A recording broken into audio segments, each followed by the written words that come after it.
আগে বলো তোমরা কেমন আছো সবাই।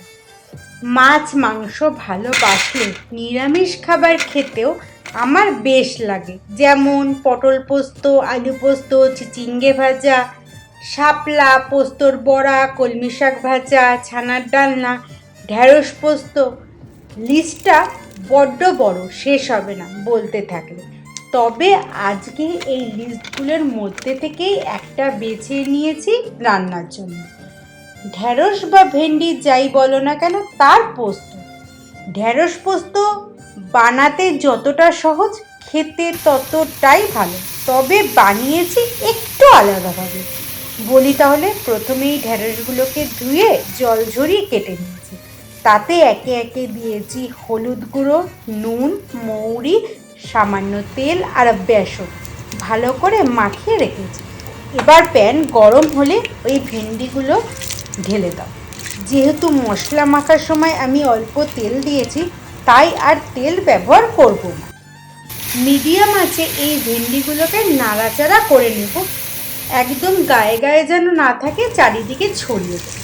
এবার কড়াইতে দেবো সর্ষের তেল, তাতে দেবো কালো জিরে ফোড়ন, একটু চিরবির করতেই দেবো কাঁচা লঙ্কা দিয়ে বাটা পোস্ত। একটু নাড়াচাড়া করে সাথে দেব নুন, চিনি, হালকা নাড়াচাড়া করে দেব সামান্য জল। ফুটে উঠতেই দেব আগে থেকে ভাজা ঢেঁড়সগুলো। একদম হালকা হাতে এপাট ওপাট করে গ্যাস বন্ধ করে দেব। ওপর থেকে ছড়িয়ে দেব ধনেপাতা কুচি আর কাঁচা লঙ্কা চেরা। রান্নাটা হবে বেশ শুকনো শুকনো বা সেমি গ্রেভি, যাই বলো না কেন। গরম গরম সাদা ভাত দিয়ে কেমন হবে বলো। জানি বলবে সামান্য ঢেঁড়স নিয়ে এত বলারই বা কি আছে, কিন্তু ঢেঁড়স ভালোবাসো তাদের কথা তো বাদই দিলাম।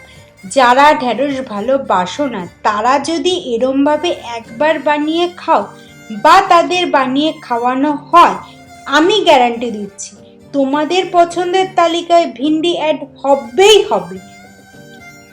আশা করি তোমাদের এই রান্নাটা ভালো লেগেছে। বানিয়ে খেয়ে ভালো লাগলে নিশ্চয়ই জানিও। আসি তাহলে, টাটা।